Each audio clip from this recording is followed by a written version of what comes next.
The Brisbane Lions Fancast is back for another week where we have not played any football at an AFL level. Doesn't look like we've played footy at a VFL level as well, because the Brisbane Lions have kicked their season off with a bye there too. The old VFL fixture with just a silly amount of byes. There was a pretty serious intra-club practice match that was had on Saturday, and it looks like all the players that we're expecting to be back will be back, and we will get to that. There is plenty to talk about, though, this week. We've got a game coming up against the Saints, who have notched their first win against the Giants. I'm glad they got that out of their system. It is all thanks to Hop On Brewery Tours, Chris Marketing, of course, EB by Hiker. Don't forget to check us out at brisbanelionsfancast.com.au. You can join in everything we're doing there. You can buy our merch. You can also throw us some dollars for the tip jar. And a big shout out to Chris, who did that not last week, but the week before last. So big shout out to you, Chris, for doing that. We do appreciate it because times are tough. I have a diesel car and drive 100 Ks every day, and I am not enjoying it at the moment. Yeah, I also have a diesel car and now can no longer go to Melbourne for frivolity. So yeah, it's pretty cool, isn't it? Now it's like if I want to take work in Ballarat, that's close to a $60 day, so I don't get paid anymore.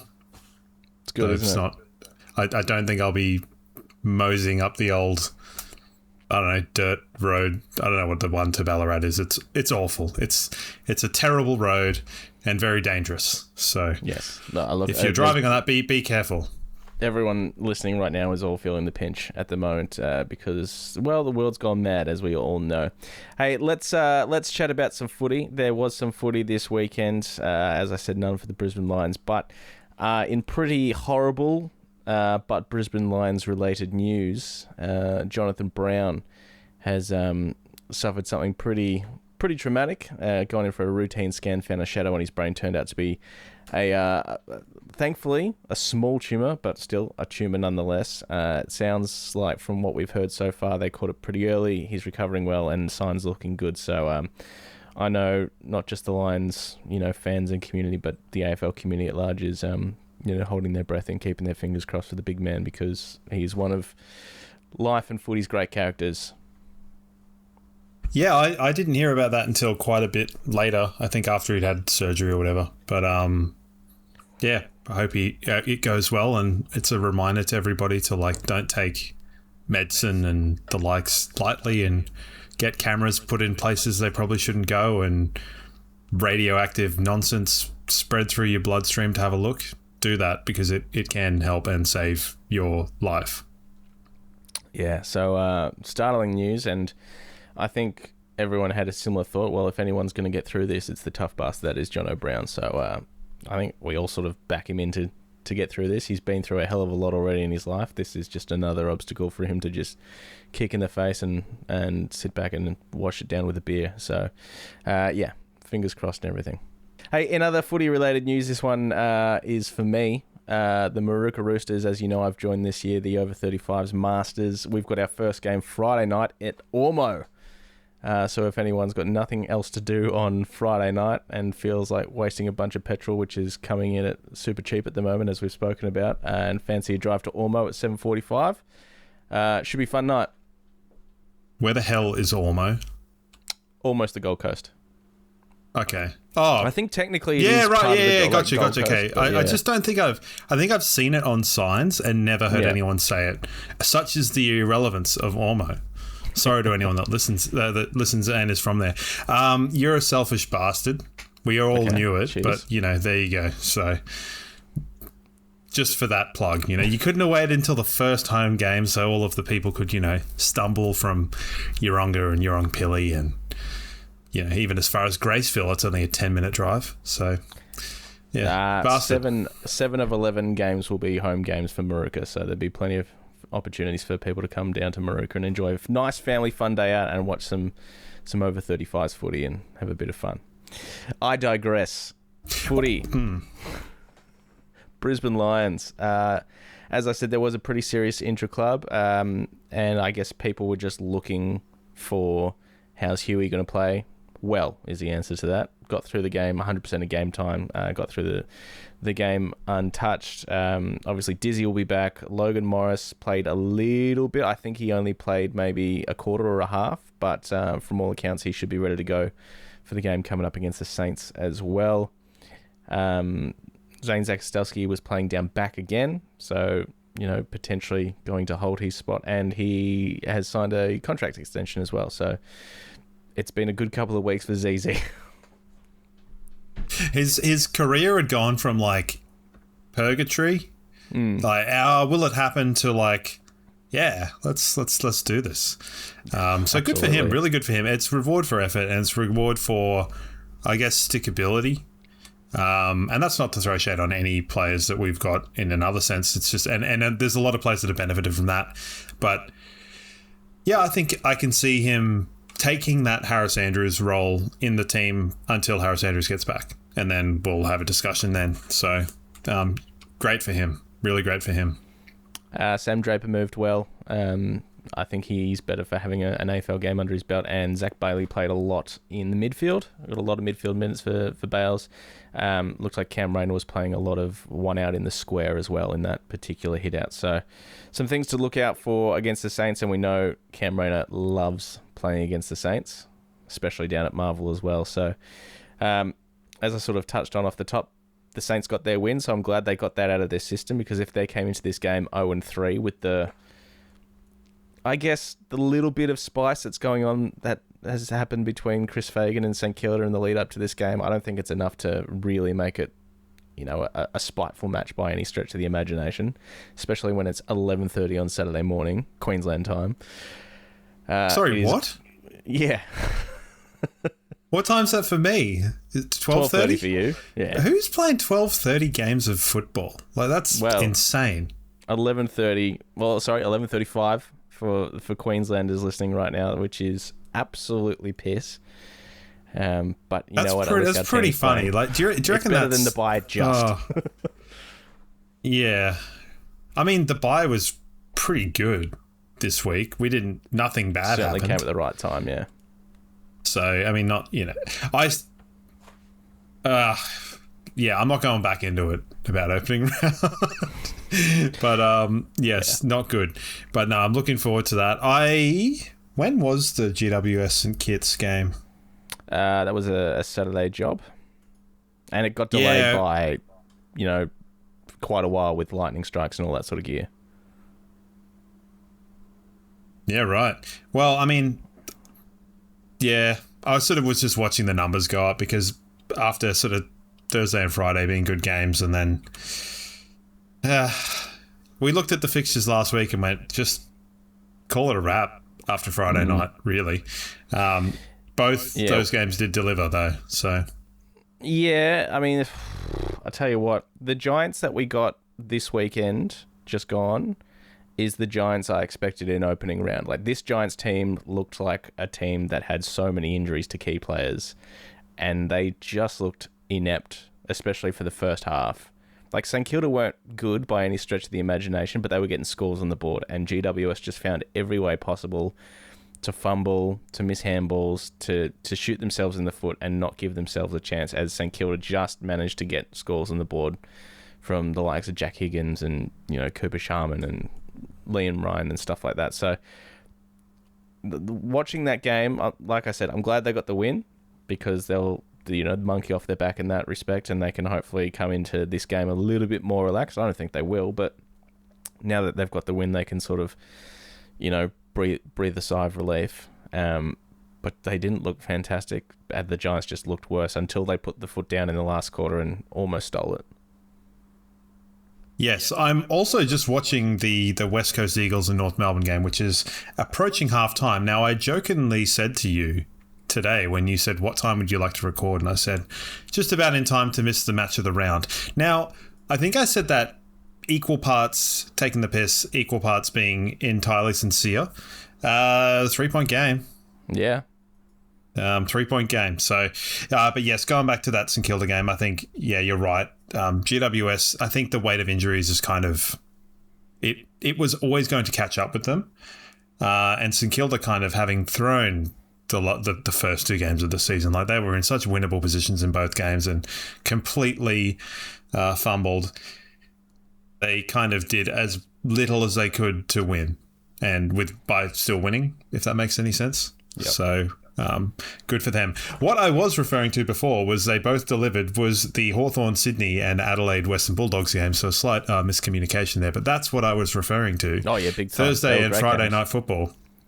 And although the margin at the end of the Dogs and Adelaide game was a goal, Dogs just looked so much better across that game for a majority of it. Obviously, similar to the Giants, Adelaide got going in the last quarter and almost pinched it, but by and large, across that game, the Dogs looked well and truly in control. Yeah, I largely agree with you. There are elements of the Bulldogs that just invariably annoy me.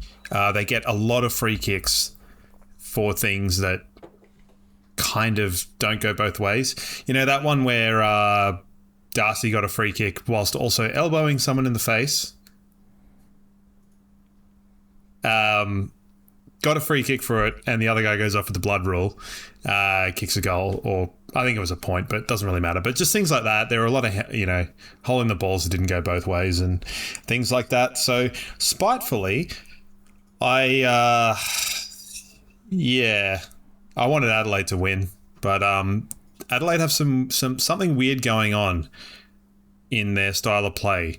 It's almost like they are heavily modelling it on the Brisbane Lions kick mark style of play, not understanding that you also have to kick goals and not just chip the ball around the back line to get to 100 marks. Like, yeah.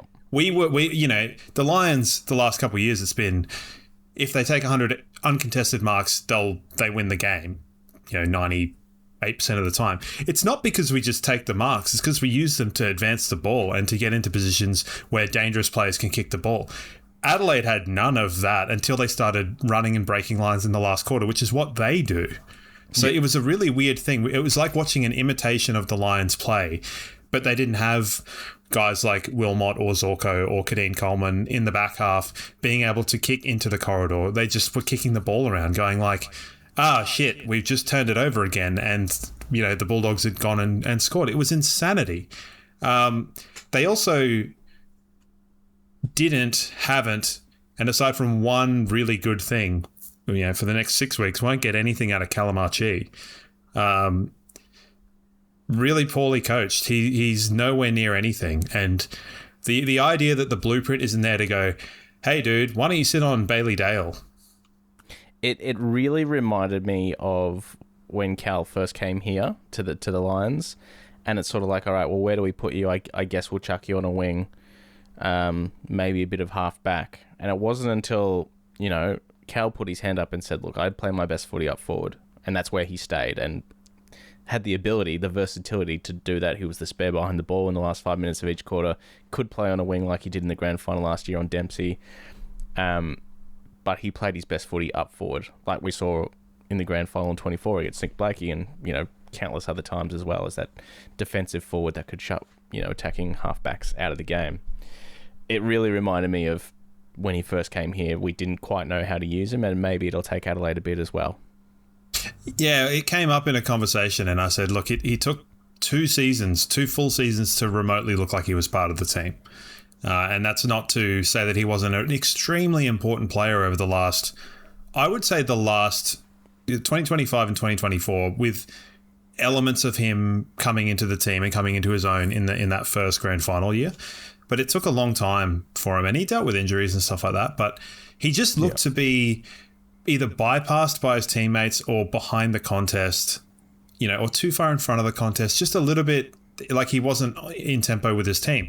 And that's fine, but the guy's more skilled than most of your players. So give him the ball, or give him a job, give him something. I don't know. It drives me mad, and he's trying to make an impact, and he's trying to lead, but you can't lead when you're not doing anything. So I felt bad for the guy, and then he did like an amazing spoil and killed the French Sharks. And then, tore his hamstring basically out of the stadium. Yeah. So not a good look for them. But yeah, Adelaide, I think they should have won that game.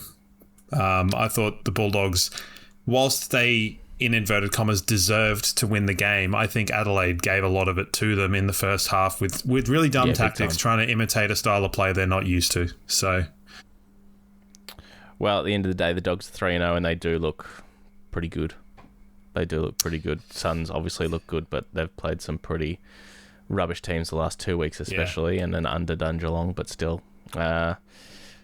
Sydney looks like they're going to suffer the same fate as last year, where they suffer without their big stars on the park. But Hawthorn looked pretty good as well. So, I mean, Sydney. You know, you're looking at the Sydney game, going, well, their efficiency of goal kicking is it's not sustainable. And if you need to ask anybody, ask your next door neighbours GWS how their last few campaigns have gone, with the distinctly highest number of goal accuracy. It's overrated. All right, now that we are 2 rounds in, we've had the bye and we've had a week to sort of reflect on, the Sydney game anyway. How do you look back on our first 2 games? We're 0-2 and I guess sitting in the bottom 4 at this stage. We won't know what the ladder truly looks like for a while. But how do you see us start of the season so far? Cynically, I'd basically say it's somewhat akin to an extended preseason, and it's entirely irrelevant at this point in time. Whereas I think our season really starts from this coming game against St Kilda. We've not seen anything remotely close to our best team on the field in a good state. The first game of the season is never really a good state unless you're a team who has gone real hard at going, okay, we're going to hit the ground running. We've not really been given that luxury since 2019 to really do that. And that year was when we upset the Premiers. So context matters. And I just think that there's zero to read into for the first 2 games. Yeah. What are your thoughts? Sorry. I'm pretty much with you as well. And there'll be a question we get to a little bit later on that we'll probably expand a little bit more on it. But yeah, first game, I thought, upon reflection, and I said it at the time, probably not upset with the nature of the loss, but it was more the fact that we lost all those players that was probably the more upsetting thing, which sort of led into a really lackluster performance against the Swans. And I think that game was just lost a week out. I think everyone just sort of gone, all right, well, we've got too many changes, too much inexperience in the team there, players that haven't played for a year or 2 years, or new faces, and it's just not going to work. And we saw in quarter 1 against the Swans, they just blew us open with speed of ball movement, and we just looked so disconnected. Once we sort of got our system going a little bit in the back half, it looked a bit more Lions footy, but it was too little too late. So, yeah, I'm with you. This game against the Saints will be a proper test of where we're at. Now, obviously, we still won't have our full strength team, but would be close to. Aside from Harris, and we know Jack Payne's missing for, but he's going to be missing. Let's just call it he's out for the season, arbitrarily. We'll have close to a full strength team. Yeah, is ZZ in our best 23? Maybe by the end of the season he will be. Or is this a week where Tom Doedee gets his shot because played all right in the intra-club from all reports? I don't know. Probably. Sorry, my face was priceless there. I understand that as well. So, against a team that we should beat, absolutely we should beat. That's not to say there won't be challenges. Obviously they've got a few new faces in that team, but you look at those lineups on paper and you think, if this is not a 5-goal win, I'm not going to say I'll be disappointed. Obviously, you take a win, but it's sort of like, how do we rock up against this St Kilda team? I want to see us really prove a point this week, I think. Well, I would like to see the team play in a manner and that we know they can do, but in a manner that makes Harris Andrews not being there irrelevant. And it will be a bit of a test for them, because I think historically Harris Andrews has played extremely well against St Kilda. In certain games, particularly down in Marvel. I think he's come close to breaking into set mark records and things like that. But if the midfield group can really lock in and play the way that we know they can play, but they really haven't. I think the midfield group has been extremely disappointing. I know I've just said it's irrelevant, and now I'm going to hang shit on the midfield group. But they haven't really done anything. You know, there hasn't been that manic pressure on the ball. So play in a way that makes Harris being there irrelevant, please. That's what they should be aiming to do. And I also think that had Harris been there last week, I said it on last week's episode, I don't think it would have changed all that much. Yes, it would have made things a little bit different, and Amadi wouldn't probably have kicked a billion goals, but I don't think it would have won us the game. No, I don't believe so. I think the Caminiti at this point's got a hamstring, so he might be out for them, who has played a role. He's been pretty handy for them against us in various different roles, like backup ruck. He played key key forward in a defensive way against Harris previously as well. Their forward line isn't necessarily super imposing. They rolled out the two rucks. They played Marshall and TDK, so they'll have... Looks like Marshall was mostly playing forward. Didn't have the best game. But other than that, their forward line's not super tall. It's more... Jack Egan's has kicked bags on us before as well, so when Noah Answorth's going to have his... I hate that guy. Noah Answorth's going to have his work cut out for him as well, and... yes. They still got Butler. Is Butler still playing, or is he retired like 3 years ago? I think he's retired. Yeah, I haven't seen him in a minute. He could still be on the list, but I've honestly got no idea. Yeah. Will Devon Smith roll through the midfield? That's the big question. Any long-time listeners will understand that, or they probably won't because they don't care. But yeah, I mean, Sharman's pretty good. I quite like him, and he's just sort of he's just sort of there, isn't he? And he's good for a couple goals a game, 2 or 3. Yeah, I mean, I don't want to talk down. I think them playing the two rucks suits us because we'll obviously go in with the two rucks, and then that way, I think rather than that attritional thing, I think that it'll be a bit of a burst situation. I think Len's better for Draper and for Fort. Fort can kind of go the whole game, but do you really want him to? Probably not. Like, just have him in there and then drop back and, a little bit going here and there. But I think across the board, our matchups should be better. Yeah, but it's football, so you never know what can happen. So Bailey's definitely going to be a welcome addition as well to come back into that lineup.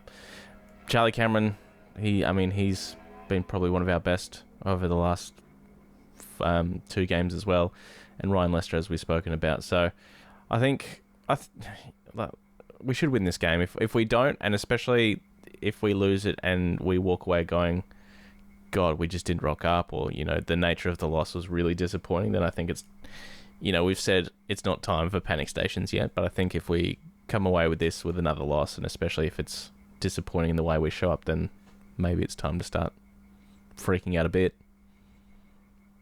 Yeah, I mean, I'm not really one to freak out unless it's that one game against GWS a few years ago, but I think on the whole, you're looking at us winning the next 2. That's the important part. Is just take this one and then take the momentum into the next one. We're back in Melbourne. We got a really good record in Melbourne. We got a really good record against the States. And in did I say the States? The Saints. Did, yeah. The Saints. Got a good record against them. Got a good record at Marvel. Got a good record at the MCG. So it favours us, and we need to really stamp our authority on the season. We need to turn up, and we haven't turned up this season yet. No one's seen us, and we need to reinsert into the conversation how good we are.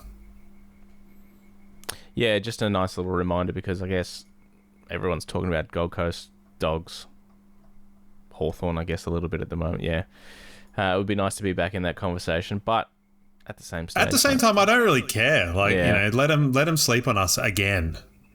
Yeah, actually. So, that said, we still need to be winning games of football. Otherwise, the irrelevance will consume us. But yeah, I'm not too I've been not stressed. I'm still not stressed. So let's continue the not stressed by winning. All right, we did half touch on it last week, but let's put in some predictions for this round 3 team. Let's assume Bailey, Gardner, McCluggage are back, and Logan Morris. So 4. Which 4 are you taking out for those? And can you foresee any other potential changes as well? Yeah, it's tough to find where the 4 come out. So I could easily see McCarthy and... Oh, goodness. McCarthy, Tunstall. It's after McCarthy and Tunstall, you start to go, okay, well, where are they coming from? Because, yeah. Shit, man, I don't know. You go first. I'm probably dropping ZZ as well, just because the Saints forward line isn't all that tall and imposing. I think between Dizzy and Ryan Lester, you can cover anything that's happening up there, and then just rely on sort of smaller to medium sized players. And then did Zorko play in the intra club? I don't know whether he did or didn't. That Zorko, Coleman, Wilmot situation is really going to be a wait and see for a lot of Lions fans over the course of the first 6 weeks of the season, and whether that mix is working. The other on, I guess, the fringe is probably Dan Annabelle, who did nothing wrong to get dropped, but it's sort of a I don't know, first out type situation. He was one that I'm looking at and going, well, did he do anything to warrant not being there? No. But also, did he do anything to be there ahead of McCluggage? No. So, I think sometimes you have to, I guess, earn your stripes, and he might be the one to go out. Now, we talked last week about potentially being too tall and the nature of having 2 rucks now. Where do you sit on that? Yeah, I guess coming up against 2 genuine ruckmen, I think it's probably a horses for courses situation that I think Fags would have done anyway. It's just leaving us a little... I keep forgetting about that sort of extra bench spot, that it sort of doesn't really matter as much. But I guess it's just sort of like Sam Draper has been handy up forward, and he obviously had 3 shots on goal for us against the Swans. Darcy Fort once upon a time was a pretty handy forward as well, but hasn't necessarily been that the last couple of years. So it does leave us a little bit, I don't know, carrying a player that is really only good in one particular position, especially while Sam Draper's really getting his fitness back, coming back from that Achilles. I think we'll do it. I think we'll roll with it, similar to the halfback situation. I think we'll roll with it for the first 5 or 6 weeks and reassess from there. I can also see maybe if Morris isn't ready to come back, which might have been why Rayner was playing one out in the goal square, that you could have, Morris not coming back and Draper playing as more of a ruck forward, which I think as the season goes on, we'll see him play more on the ball.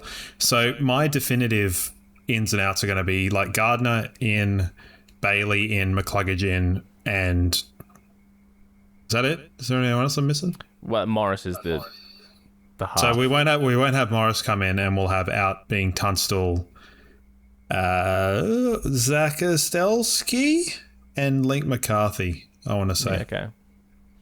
Yeah. But also it could easily be Annabelle coming out instead of Zakastelsky. So I think one of Zakastelsky and Annabelle will come out. Yeah. It'll be interesting to see. I mean, I wonder just how much game time they want to get into ZZ, especially while Harris is out, because I think it's a bit of a no-brainer that when Harris is fit, we will play the 3, Harris, Dizzy, and Ryan Lester each and every week. So I guess maybe I'm reading into that a little bit too much, but as I said, that Saints forward line is really frightening me a huge amount. It's more the little fellas that are going to get you. It does seem like the team has a slight difference in its... we knew where everyone was going to be on the field, more or less, and have known that for the past kind of few years. Whereas we're in territory now where we don't quite know where players are going to be all the time, even with someone, because, you look at the half back line and you've got, Coleman and Wilmot and Ainsworth and Zorko and Fletcher that all have played there over the past few years, and you're sort of going, well, it kind of brought out the best in Fletcher, and so it's a bit of a tough one. So some decisions are definitely going to be needing to be made. Jeez, I sound like Del Santo. Did you hear Del Santo before, earlier on? Yeah. You heard the gem? If Griffin Logue's injury is significant, it will be significant. Yeah, that's good. That's what that is. That's what they pay the big bucks for. That kind of insightfulness. So I'm inventing words over here. So I'm going to eat my own soup. You can continue. I don't know what I was talking about. I guess another big question coming up against the Saints, we've seen it the first 2 weeks, is that Naz has copped a pretty heavy tag and hasn't necessarily been able to deal with it. He's pretty young. He had Ryan Angwin running with him everywhere on the weekend, and before that, I think Perryman ran with him for Collingwood and really didn't shut him out of the game, but really stymied his output. So is that something you can see Jared Berry doing?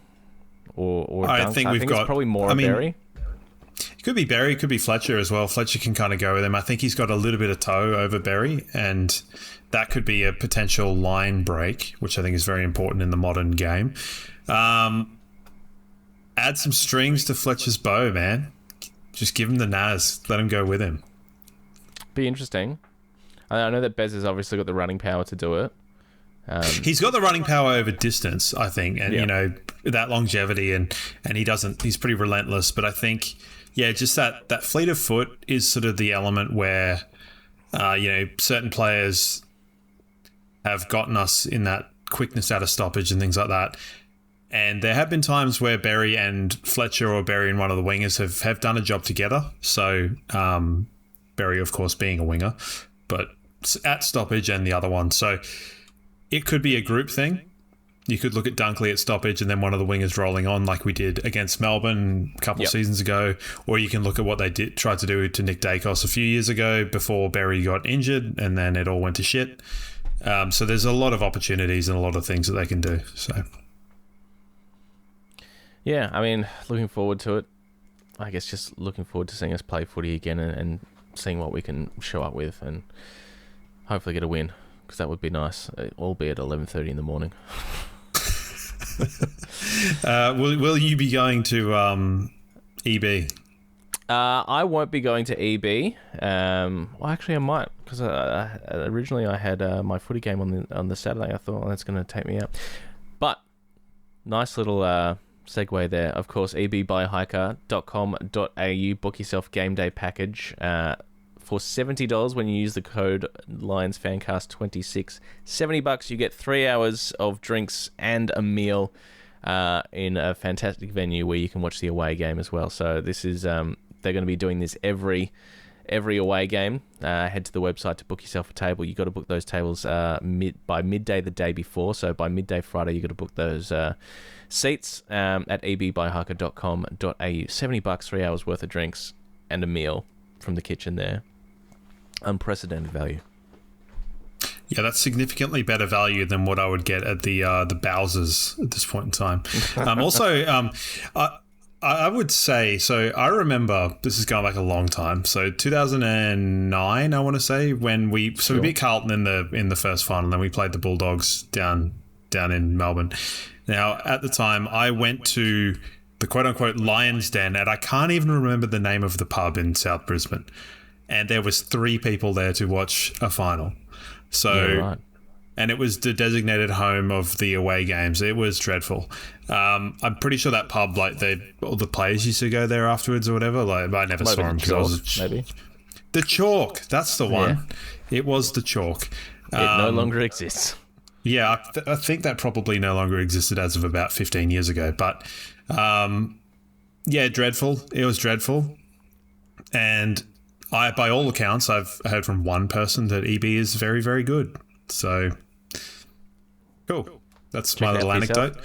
Also, EB that by plug was Hiker. entirely accidental. I was genuinely asking a question. So, Fantastic. Well, thank you. No, it's a lovely little segue. Speaking of EB by Hiker, of course, they are sponsoring our tipping competition. I have done fairly horribly so far. I'm on 3, and I've tipped North, who are currently playing West Coast, as we've spoken about now. This is a Sunday night. It's halftime. They are up by 7 points. It looks like most people have tipped North Melbourne for this one. And of course, our weekly winner is going to win themselves 300 waypoints thanks to EB by Hiker. And of course, whoever wins the overall competition is going to win a grand final watch party worth $790 thanks to EB by Hiker. Our winner this week is Mitchell C, who unfortunately has a Hawthorn profile picture, which is upsetting. And also Hayden F, who has changed his team name to Hayden_F. Get in touch because you've won yourself, both of those people, Mitch and Hayden, 300 waypoints. Get in touch, send us a message via our socials or via the website, or just shoot us an email, blfancast@gmail.com, so we can get that prize to you.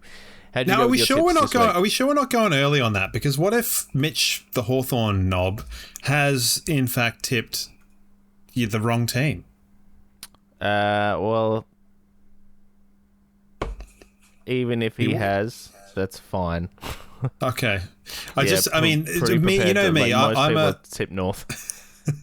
But like, you know me, I'm a stickler for certain rules within games, and I like to find boundaries of what is happening. So I will be on your case about this if you continue to go early, and I will make you stay up late so that this doesn't happen.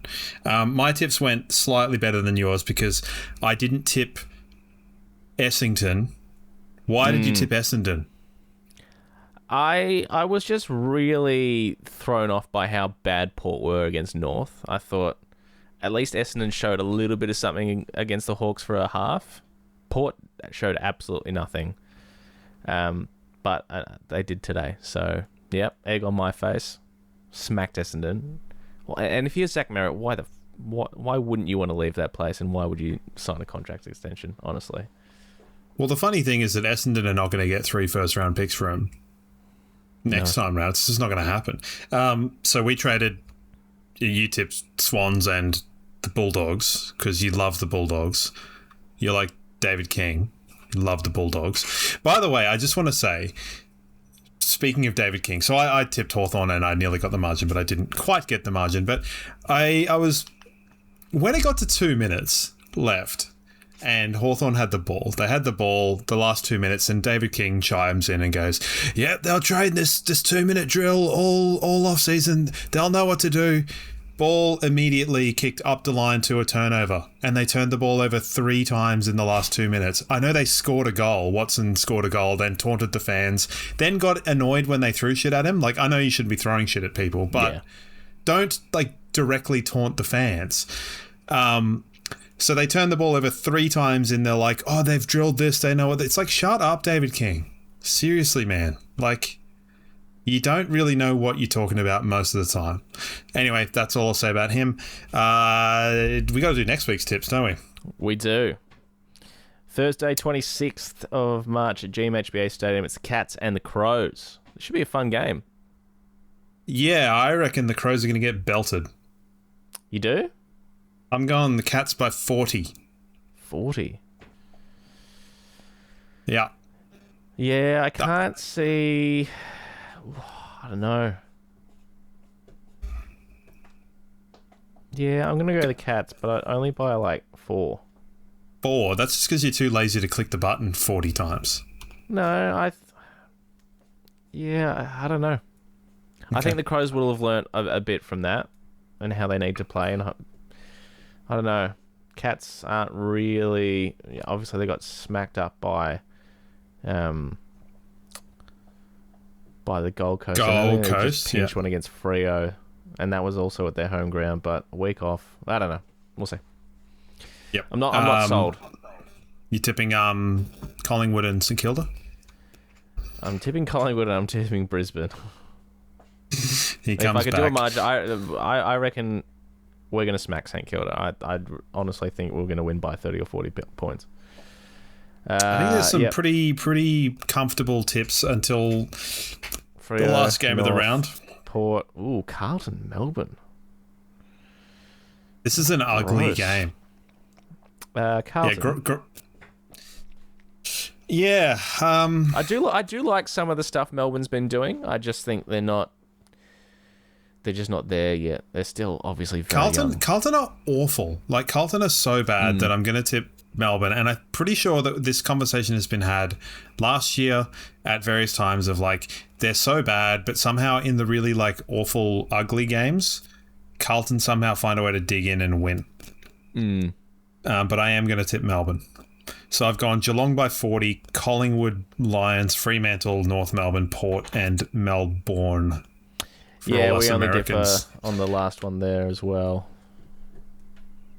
Yeah. Good for us, I guess. I also said for us Americans. I think I'm having several seizures at this point in time. I've said the States. So I don't know what's going on. Maybe it's the petrol prices and the impending doom of the world. But let's not get political. No, let's not do that. Let's get to some questions. Thanks to Chris Marketing, who are giving you your free Brisbane Lions Fancast stickers. Check out our website, brisbanelionsfancast.com.au. I have a question for you first, but go on. Sorry. No. You talk about Abby at Chris Marketing, please. She does fantastic work if you're in business and you need any sort of marketing, whether it be a new website, brochures, you've got a podcast of your own, help with your socials, any of that sort of stuff, chriscoms.co. And if you want a free Brisbane Lions Fancast sticker, you can get that through Abby and the team at Chris Marketing through our website. All right, play on. What was going through your head when you were reading the Discord questions channel this week? Serious and honest answers only. I saw that it obviously blew up, and I saw that you had a number of contributions to the Fancast questions where we go and say, hey, has anyone got any questions for the podcast that we can talk about on the show here? And ideally, I go back and visit it, and there's, a series of questions right there instead of a full-blown conversation about Turkish hair transplants.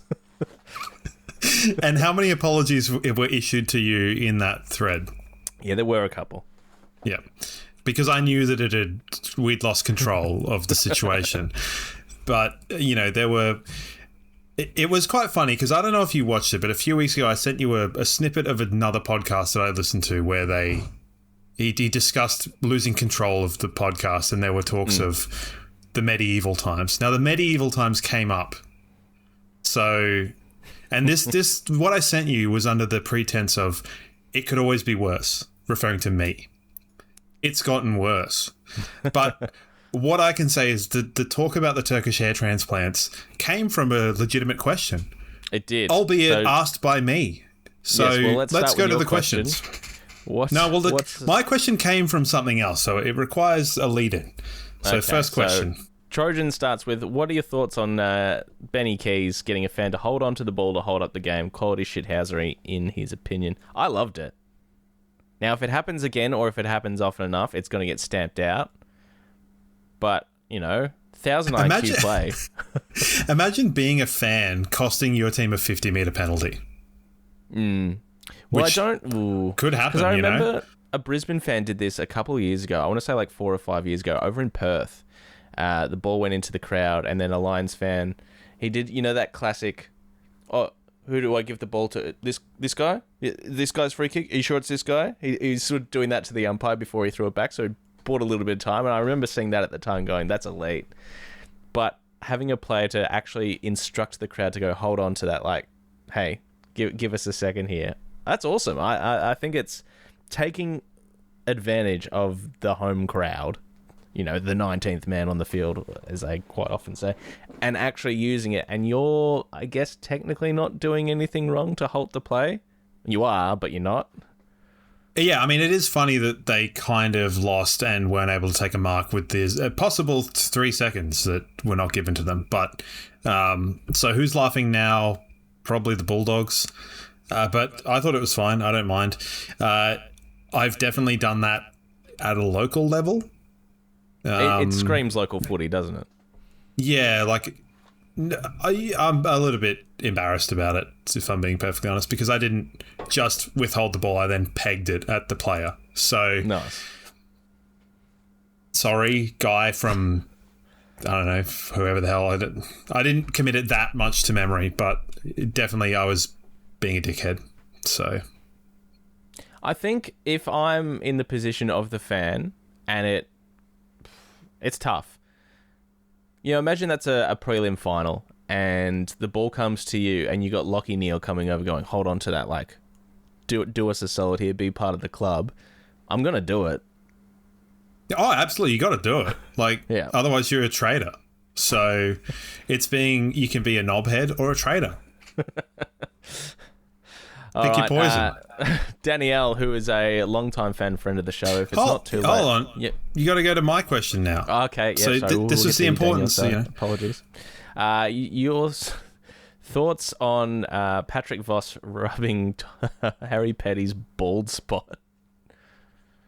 And who asked that question? You did. And who was that question directed to? Patrick. It's directed at me. I asked the question to myself, but I will ask it to you. What did you think about it? I was trying to be funny, and again, I feel stupid for it. So at least I'm not a traitor. Yeah, funny. It's hard because I can't stand Patrick Voss either. It's like both of those players give me the absolute shits, but I suppose if I had to choose one, it's Patrick Voss. Yeah, the rubbing of the bald spot was funny, and then to back it up with the crying Noah Answorth gear, and he's been fined for that, by the way. $1,000 with a guilty plea.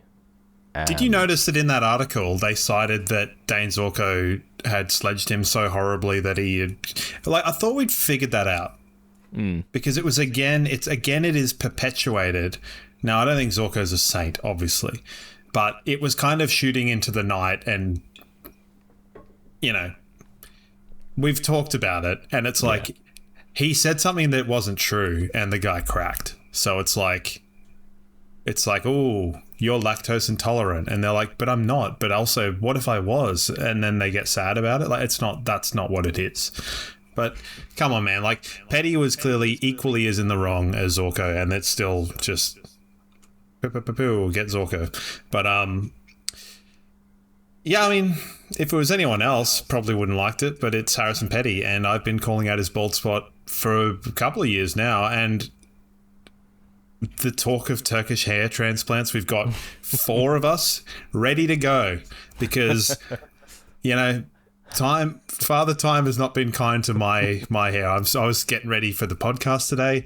I, apparently bowed down to big shampoo and conditioner. I'd washed my hair, and then I'm like, oh, the crown's getting thin, so I got to put the beanie on because the lighting in here is shocking for it. So, it's led to this positive conversation. So if you want to come to Turkey, get on board. I don't know when we're going because I don't have a passport and there's a war on right next to it, so probably not a great idea. Yeah, nah, I'll just cool your jets on that one, I would imagine. All right, let's get to Danielle. Cool out. Heat the jets up. The plane jets. What are your thoughts on the Tassie team getting a sellout crowd in the VFL? I think it's great. Now, I didn't catch the game, if I'm perfectly honest, but I think it's awesome that it was sold out, and that we've got a Tassie team now that people can attach themselves to and watch and cheer on and sort of get used to some of the faces and names and just build a following. I personally think they could have played against like you and me, and they would have got a sellout. Not for us, but for them. So I think the sellout is pretty arbitrary, but good for them. What kit were they wearing? So their VFL kit's pretty cool. It's got like sort of 3 stripes with the devil mascot sort of half in and out of it. It's pretty cool. I like it. Sweet. And are there like I'm not even going to go into a number of teams in the VFL because it's already a nightmare with fixturing as it is. So very good for them. And I still think they've got the idea of the drafting wrong for them. But this is probably going based on last year where they were like, they'll get all these picks as currency. And it's like, cool, but what you should do is give them a lot of picks in round 2. And then that way they can get, like, not your top-tier talent players, but your kind of mid-range guys that are going to become clubmen. I think that's a better way to go about it, rather than using those high picks to try and tempt people or whatever. I think we've seen it not work for Gold Coast, work a bit for GWS, but then when their talent has left, it's left a lot of holes and that sort of a thing. So not quite right for me, but also I'm not on any sort of board making these sorts of decisions. I'm just a schmuck. All right, a couple more questions here. Nathan, there was a lot of talk in the off-season about how the stand rule would benefit us with our attacking half-back, but so far it's been the opposite. Teams have been able to move the ball quickly against us since we're not really blessed with speed. How do we fix this? Is it system or a change in mindset, or simply wait and see until we get our personnel back? Boringly wait and see. I'm a bit the same as well, as we sort of talked about at the top of the show. It's sort of haven't really got a good read on where we're at, and obviously we got done on turnover and speed against Sydney, and there'll be plenty of teams that get done on turnover and speed by the Dogs as well. And I thought we stuck it to the Bulldogs pretty well, to be perfectly honest. So, you play that game 10 times and we probably win 7 of them. Yeah. 9. You'll say 9. 100%. We probably win 9 times out of 10 that game. If you play that game, like, they played as well as they could possibly play the Bulldogs, and I know that they've stacked a few of them back to back, but it's just, I don't think. I think that was a lightning in a bottle. So I think we have to wait and see. But also that kind of back half and turnover game, we generally defended pretty well, but it required the midfield group to do a little bit more. So it also a little bit, it does sort of feed into that whole halfback mix of Coleman, Wilmot, Zorko that I'm not going to keep banging on about, because I know everyone knows where a lot of people sit on that in that mix. So we'll see. It's going to be a we'll see. Last one, Scott. Will Tom Doedee ever get back to his Adelaide ability level? He's on massive money. He's given us absolutely nothing as yet. Also, Link is classy, but looked to struggle moving laterally last week. What are your thoughts on his future? I think Link's on the rookie list, right? Yeah. So it's the sort of thing, if Link can't get it together, then he won't. And if he's not, I don't think we're in the market for giving games to players that don't deserve it. Yeah. I think we're kind of past that point.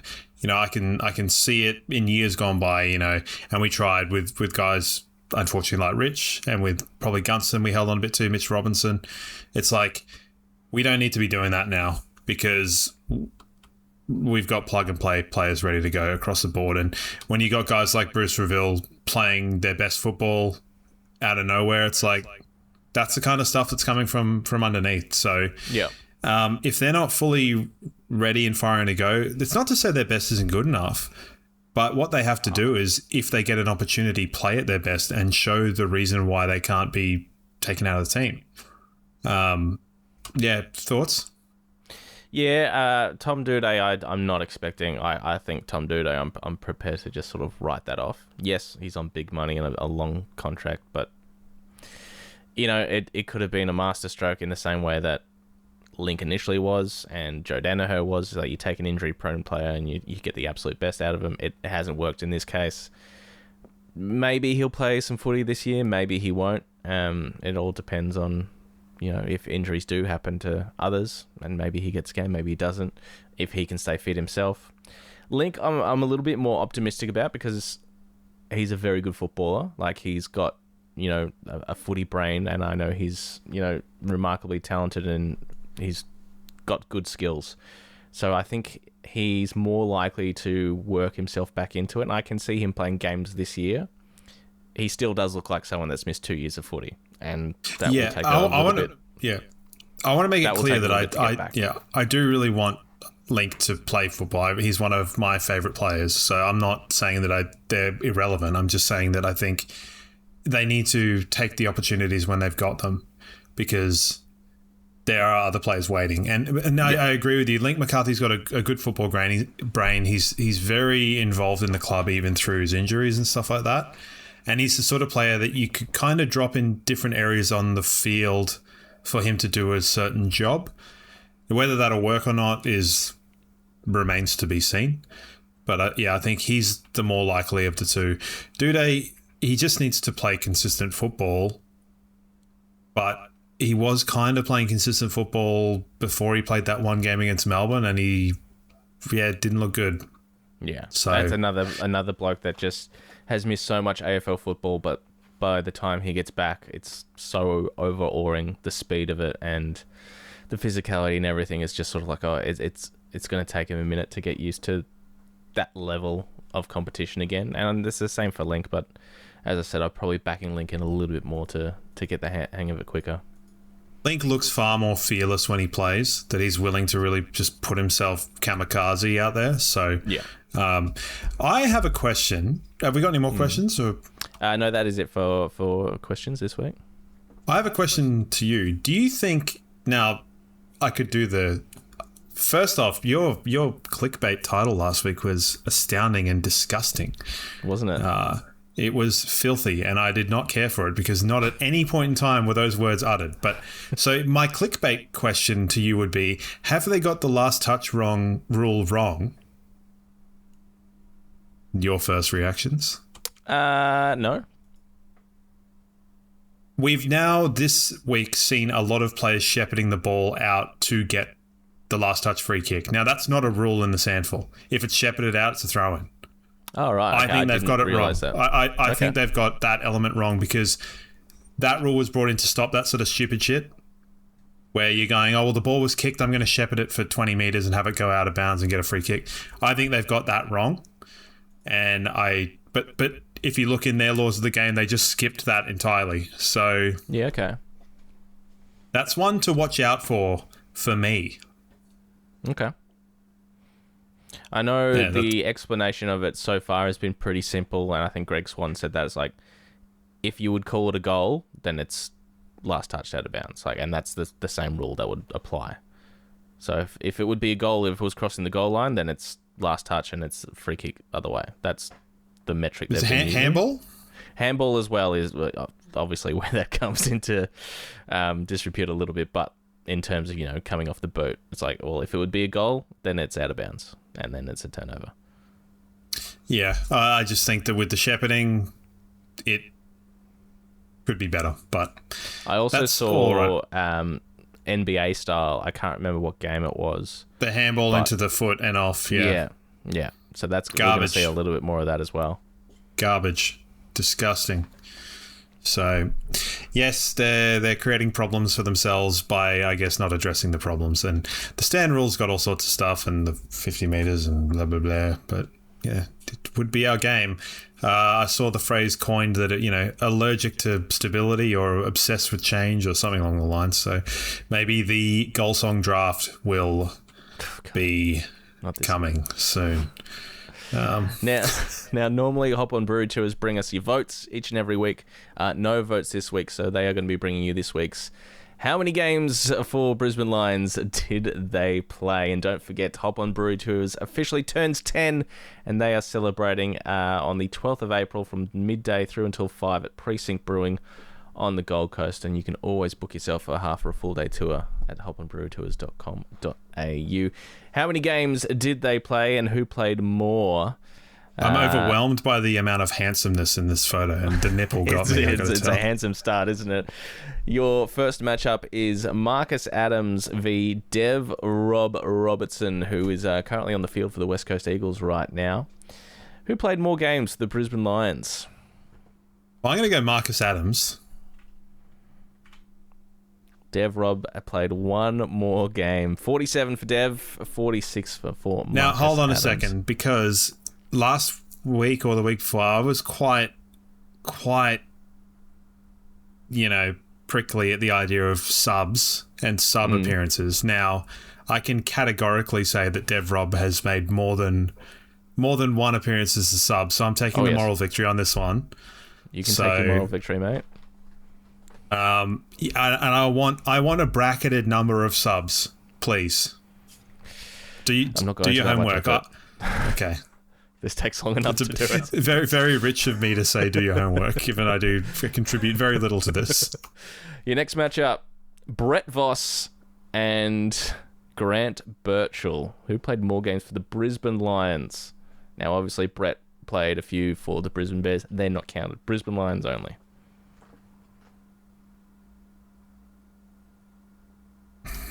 You're killing me. I would have watched every one of Brett Voss's games. Probably would have watched every one of Grant Birchall's too. Yeah, no, but I watched every one of Brett Voss's Gabba games at the Gabba. All right. You've got the poker face going as well.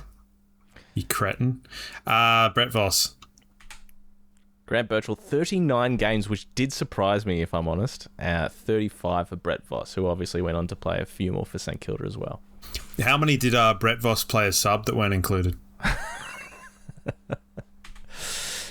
As a belated celebration of St. Patrick's Day, we have got Colm Begley and Niall McKeever, who played more games for the Brisbane Lions. I think the only thing I remember is one of them being involved in the pandemonium situation. Oh, yes. One of the great last-minute spoils against Jack Darling, running back to the goal square. But, I mean, I got no idea. I'm looking for a coin to flip, but we kind of live in a post-currency world. So, McKeever? Colm Begley, 29 games. McKeever, 22. Yeah, I've noticed a pattern here, and it's not going to go well for me. The People's Beard, Benny Hudson, and sweet little Tom Berry, who... Tom Berry. No question, Tom Berry. Only just 20 games for Tom Berry, 18 for Ben Hudson. It did surprise me that T-Bears played 20 for us. I mean, how many were the sub? So, you live by the sword, die by the sword. So, we got one more. Right. I was doing this, remember when you do those tests in school and you're color in the dots and it's like A, and you're like, it's got to be a B. That's what I've been doing because every single one was to the right and I had to pick the left. Yes. And now that's gone out. Brett Maloney and Aaron Cornelius is your next matchup here. Yeah, pretty forgettable. Brett Maloney, is he the worst number 3 we've had? No, Sam Sheldon takes those honours. Yeah, fair. I mean, I don't really remember Maloney doing anything except that one bomb goal. Possibly in the Miracle on Grass, yeah. Definitely in the Miracle on Grass. Let's go the big C, the big Cornel. 25 for Aaron Cornelius, 21 for Brett Maloney. I think Brett Maloney only played one season, right? Maybe 2. Followed in the footsteps of Travis Johnston.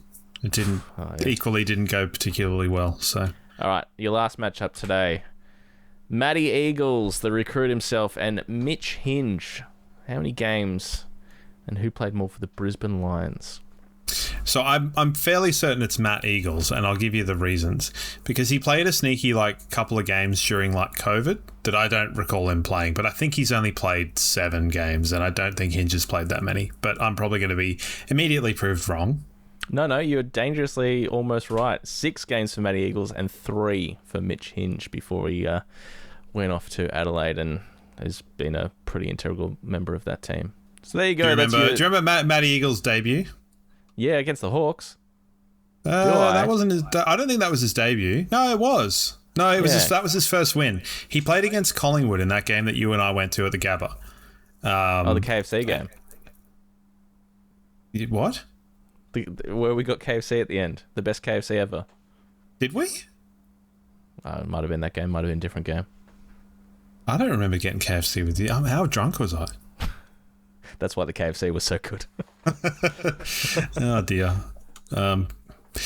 Yeah, well, KFC's still good sober. Not that there's a plug for KFC. Go to EB for better food than KFC. And that's, I'm assuming if it had happened now, that's where we would have gone.